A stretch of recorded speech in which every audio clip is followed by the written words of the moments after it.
Hey guys, what is up? I'm Ian and welcome to Brokenomics. So today we're going to be talking about the launch of SuperRare's Rare token and how this facilitates their move from SuperRare 1.0, which was a kind of closed shop gallery, to SuperRare 2.0, which is a Web 3.0 sales solution for digital assets, NFTs, and art.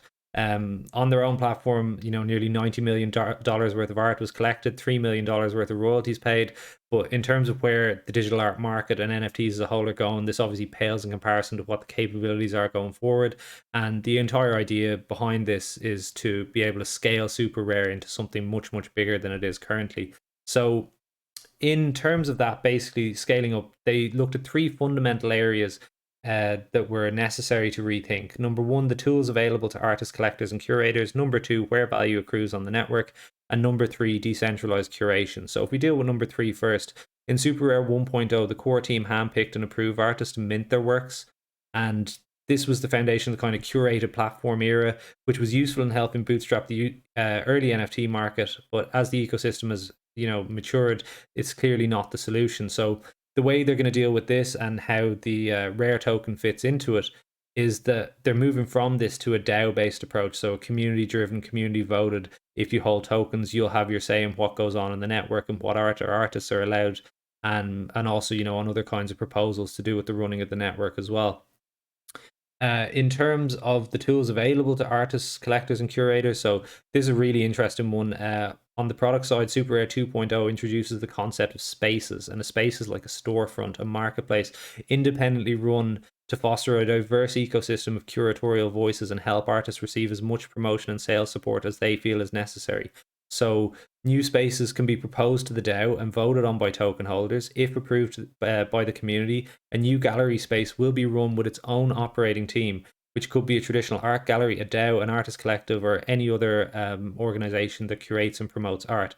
So once the space becomes live, it actually becomes its own kind of separate entity, a sovereign crypto art gallery. The gallery page becomes the primary interface for it, but NFTs created within will also appear in the aggregated super rare market as well, which is obviously good for promotion too.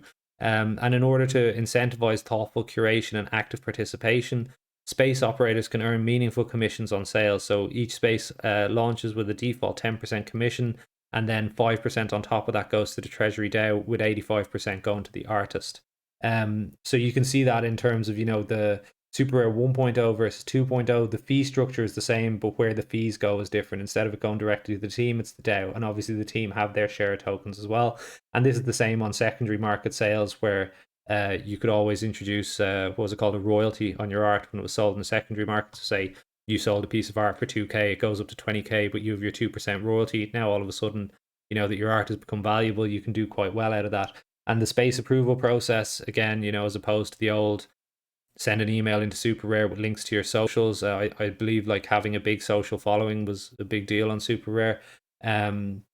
So it wasn't just a question of the art itself being judged on its own merits. It was also the reach of the artist, which is fair enough. But not 100% objective in defining what the best art pieces are to have on the platform. So you propose, it goes to review, approve, and then it goes to a community vote, and it's either approved or it's not. So curation will be gradually vested to the community of artists, collectors, and curators via the super rare curation token rare. And if we look at the tokenomics of rare, the distribution, 40% to this community treasury, which will obviously, as we saw above, receive fees and a percentage of the sales and royalties on the market, or sorry, primary and secondary sales on the market.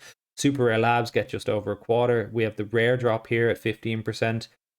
Which is for people that have already interacted with the super rare platform and is tied to the amount of value you've either sold or bought, transacted in on the site. 14.5% to investors and 5% to partners.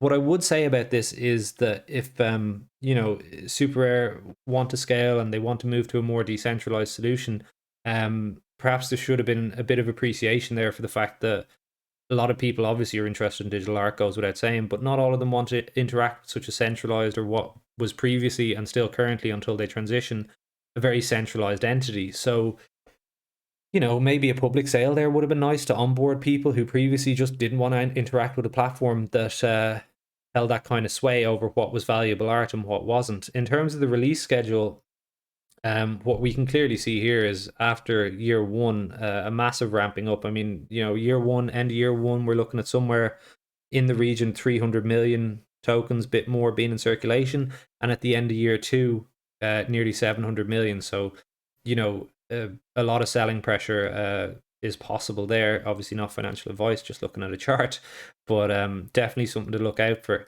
In terms of the rare drop, you can see here, marketplace volume, collector badge holders, collector marketplace count, etc. The different things that make up how it's done. In terms of the DAO, and as well, to circle back into decentralizing this organization, they did hold a recent fundraising round. I think it was a 9 million Series A, and they had investors like Mark Cuban, Ashton Kutcher, various, version one collaborative fund, Shrug Capital. Like, if you're looking to decentralize, and I get that a lot of these people are important as strategic partners, but if you're looking to decentralize, sell it to the public. Don't make it a closed shop. Just for people who have, let's say, a lot more money, because you're super rare. Like, you would have easily had the name and the sway and the reputation in the market to attract a lot of people towards this token, and it really wouldn't have been an issue to, like it would be for new projects. Do you know what I mean? Trying to generate the excitement or interest in it, it's already there. But on the other side of it, having people who do help just strategically in terms of the growth of the platform is also a good thing. Initially, so there will be a 7-person governance council that controls the community treasury via 4 of 7 multi-sig wallets. So 4 out of the 7 have to agree on a proposal to get it through. The council is made up of 1 team member, 3 investors, and 3 community members. The CEO and founder of SuperRare Labs, John Crane, is on there. And yeah, with the initial Genesis Council has been pre-selected for launch, they are eligible to be replaced through governance at the choosing of rare holders. So if the rare token holders don't want them on there, they can be replaced. And the governance council, it's an intermediary step between the existing structure of SuperRare governance and a fully decentralized structure. So, eventually, what they seem to be alluding to there is that this will be phased out and it will be a true DAO.